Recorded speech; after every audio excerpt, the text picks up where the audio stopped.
मेरे पास मसीह यीशु में आप सबकी सलामती हो। आइए, let's we will be talking about the entering into the kingdom of God. There's only one way to enter into the kingdom of God.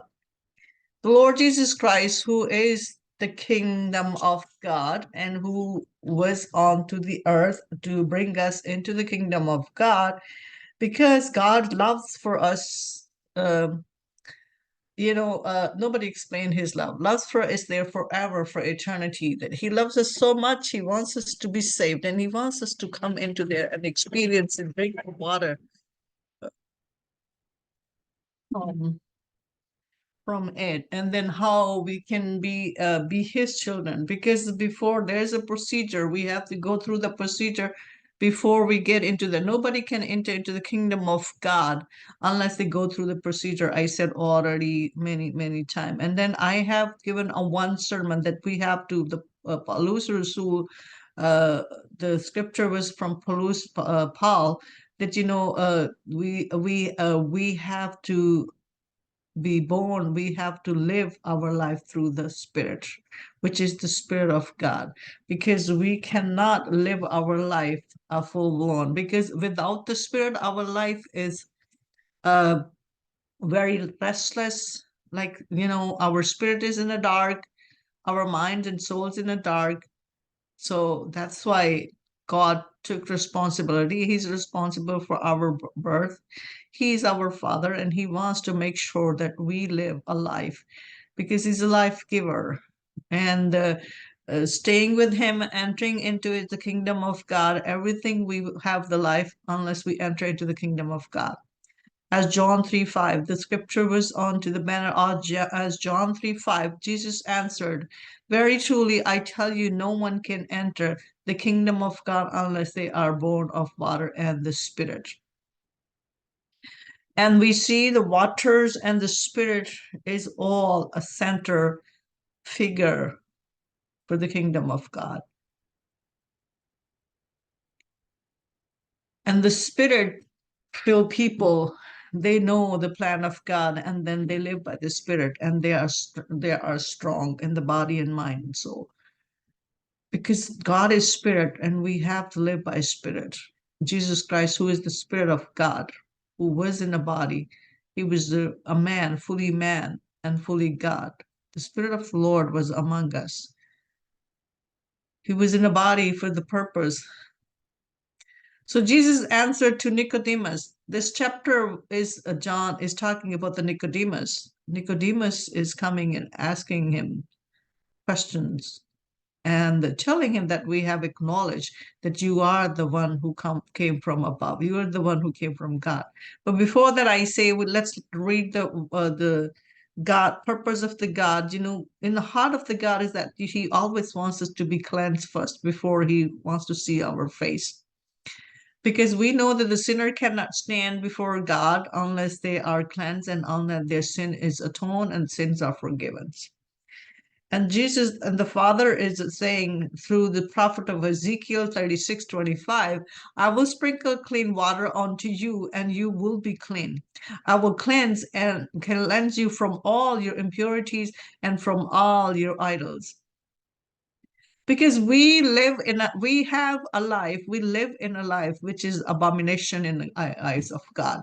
If we are not living by the Spirit, if we have a filthiness, if our hearts, minds, and soul is full of filthiness, and we are living and making sure, we have made our own idols to know the gods and worship the gods, that is the abomination in God's eyes.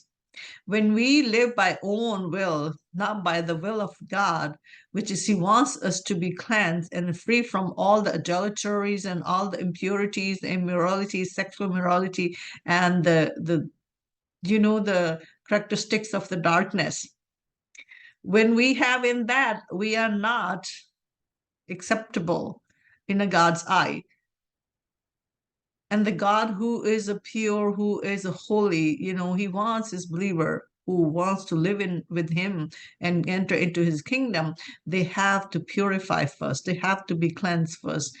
That's why the God is saying, I will sprinkle. God is talking that I have a responsibility. Since He has the responsibility, not we cannot sprinkle ourselves a water upon to us and be cleansed. It is the God's duty to sprinkle the water onto us so He can cleanse us. जैसे एक माँ बच्चे को बच्चा गंदा हो तो माँ just as like a child, he's playing in the mud and dirt, and mother is the one who gives the child shower so the child can be clean. So to the God is like a mother and the father. He wants to cleanse us from all those impurity, which is the characteristic of the darkness, which is in the flesh, from all our idols. Because this is what he's speaking to the nation of Israel, and he's also speaking to us. We mankind, we have a habit to turn away from God and make our own rituals and make our own way to know the God, which is not true. And so do the John 4:14 say, but whoever drinks that water, the water is a big symbol. Like it said, water is all over, and it's a symbol of drinking the God. Whoever drinks the water, I'll give them, uh, I give them will, they will never thirst. Indeed, the water I give them, Jesus is saying, but whoever drinks this water, I give them. He's talking to the Samaritan woman who is the descendant of Abraham's too.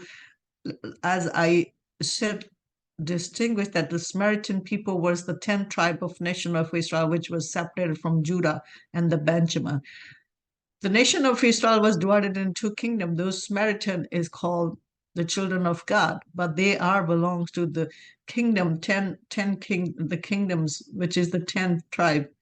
They made their own kingdom, the kingdom of the northern and kingdom of the southern. It's the northern kingdom. They started worshiping the Lord with their own ways. So Jesus is talking, he said, whoever drinks that water I give them will never thirst. Indeed, the water I give them will become in them a spring of water, welling up to eternal life. Jesus is talking about that, I am the water, or I am that well. Because she came to get the water from that well. He said, you're drinking this water, which will dry up now, and you will just use it. But the water I give you, that that mean I am the well of that water. You don't have to come again and again if you drink me. Then he answered, then Jesus Christ is answering to Nicodemus. We know that Nicodemus, he's coming in the day of the dark, time of the dark, to ask the Lord, is convince him that we accepted, that even all the Sanhedrins and Sadducees, they accepted you, that you are from God, you are from above. But apart that, they did not accept him. He is the Messiah. That's why Jesus told him, you're not born, my brother, by teaching the Torah. Nicodemus, the Jewish priest, was the teacher of the Torah. Torah mean like the 5 books of the Moses, first 5 books. That's Torah, just called sub, Septuagint's two in a Greek word. Torah or law, he was a very honest and effective priest. He was the priest who was very resourceful and very respected priest among all the other priest sect. Jesus shattered his faith because the way he came to convince the Jesus Christ, that he was just, when he heard the Jesus Christ, it touched his heart, he changed his heart, but he was having a hard time to believe. He was still partially blind that, this is the Messiah I am talking to. This is the one God has promised to send for the new life. Because those Torah was there to teach them, Moses told them, God will send an angel before you, that person's like me, and you must listen to him. It was in there, Moses told them.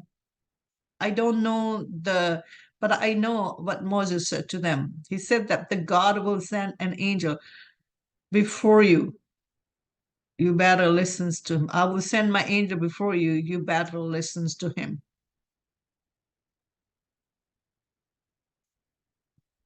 They, by not knowing the time, they thought maybe he's just an agitator, Jesus Christ. He's trying to agitate us. They were living in the flesh. A very honest and effective priest, Jesus shattered his. So Jesus suddenly shattered his. Jesus, by speaking that, you are away from kingdom of God, my brother. Although you're sitting in the seat of the Moses and teaching the Torah, the law of God, for the kingdom of God, by teaching that, you are still blind. You are unable to enter into the kingdom of God. On the space of his religious what characteristic, Jesus Christ shattered his belief. Nicodemus was fully convinced, being the descendant of the Abraham, that he is already saved and he can enter into the kingdom of God. But Jesus shattered his belief by saying that, you're not, unless the person is born again through the water and the spirit, will not enter into the kingdom of God, because this is what I am, who Moses spoken to you. I will send a messenger before you. You must listen to him. But despite of listening to him, they were still stuck to their own ritual. It was a straightforward answer, Jesus told him. You cannot enter into the kingdom of God unless you are born again. Because Nicodemus, like I said, he came in the dark night of the darkness to tell him that, he can either he there was two things can happen. There's a 2 point. I would say, either he was frightened of the Sanhedrin and everybody that he is meeting the Jesus Christ, so he will not be judged by the Israel people or zealous people, that by knowing that the Jesus Christ is an agitator and then he's going to him. The other thing, maybe he can sit in the dark and quiet time so he can talk and convince Jesus Christ that he came to sell Jesus Christ that right that you can be the teacher of Torah. But Jesus Christ, by knowing that, he does not know. Nicodemus, my brother, you don't know who you're talking to. You don't even know who am I.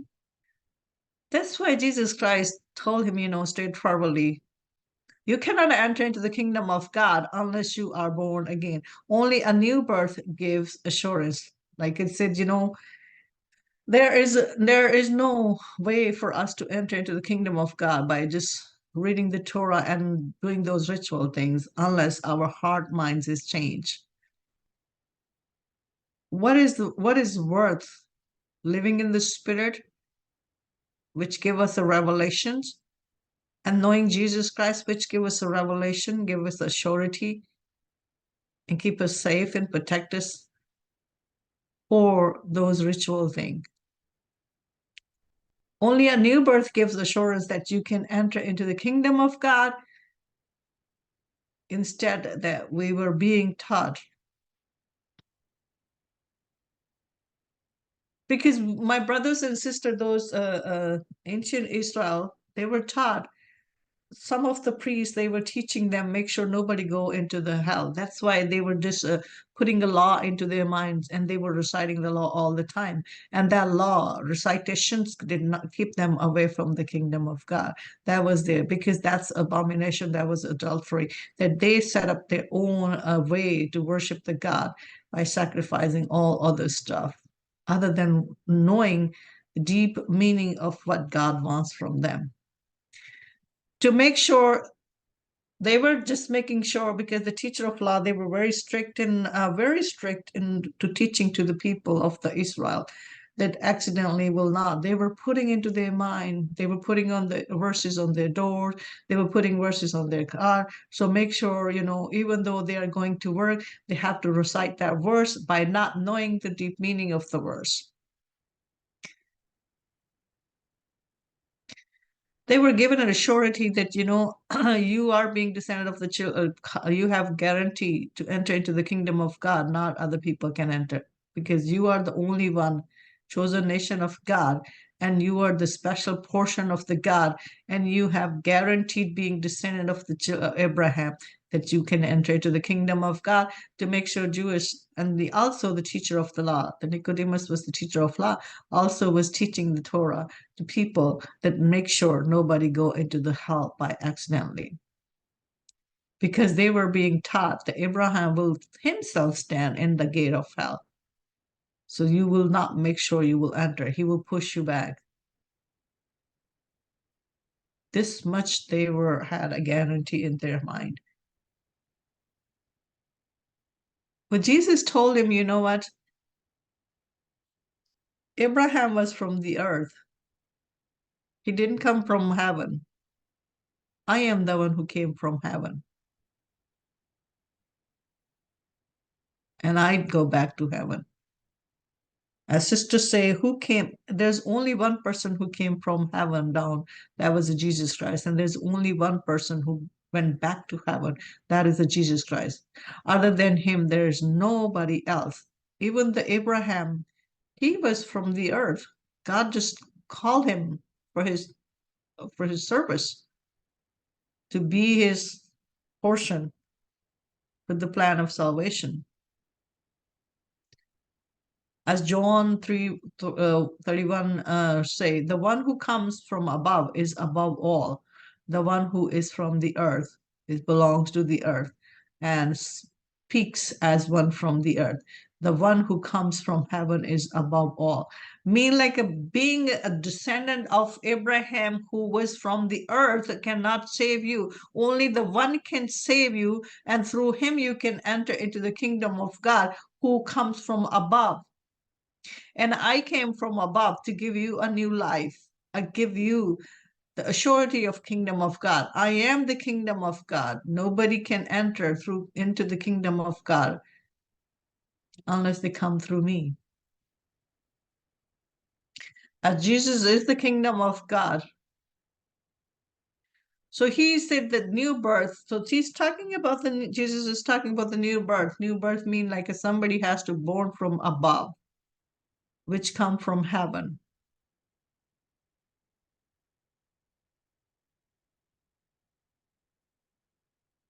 That means anew or from above. That is the new birth to enter into the kingdom of God. The kingdom of God come from heaven. Every knowledge for the kingdom of God come from heaven. So enter into that kingdom, we have to born from above, from heaven. And who is the king of heaven? Who is the kingdom of God? Jesus Christ. That we have to born through him. Who is the water? Jesus Christ said, I am the water of life. We read the scripture. Jesus said, I will give them a water. Nobody will be thirsty. And when they drink that water, it will become in the spring of water, welling up the eternal life. The water the Jesus Christ is the water of life. Who is the spirit of life? Jesus Christ is the spirit of life. So it means Jesus is saying that I am the water who came from heaven. I am that spirit, Holy Spirit. I am the life giver. I am the source of life. I am the kingdom of God. I am the gate to the kingdom of God. I am who came from heaven. Unless you born through me, you will not enter into the kingdom of God. So our new birth is in the kingdom of God. So water is also Jesus Christ, who's the word of God. And unless we read the word of God, we are not, which give us a revelation, which take us into the kingdom of God in the spirit. Then we born with the spirit, born with the Jesus Christ. The Jesus Christ, who is the water of God. And water is also symbol of, as sister said, symbol of the word of God. And who is the word of God? All in all, Jesus Christ. It means the deep meaning is that the word of God, water of God, the spirit of Lord, the source of life, the tree of life is the Jesus Christ. And nobody can enter into the kingdom of God unless they're born through Lord Jesus Christ, who is the word of God. And in presently Jesus among us through his word, which is the scripture. So unless we read the word of God, who is the Jesus Christ, He gives us a revelation about Jesus Christ. The Spirit will tell us. Then the spirits tell us the revelation, and then we receive in us. We change our body. This word of the living word of God, who is the Jesus Christ, who is in a literal form among us right now, not in a bodily form. But when we read that, that means that Jesus Christ is living in us. So he change our inside, and then he cleanses, purifies, and then there's a water, the spring of water come out of us. This is what the new birth is. The new birth, being born from the new birth, being born from above. And Jesus Christ, who is from above, being born from him. My brothers and sisters, this was all I have to say today. God bless you from the scriptures. So, my brother and sister, let's pray.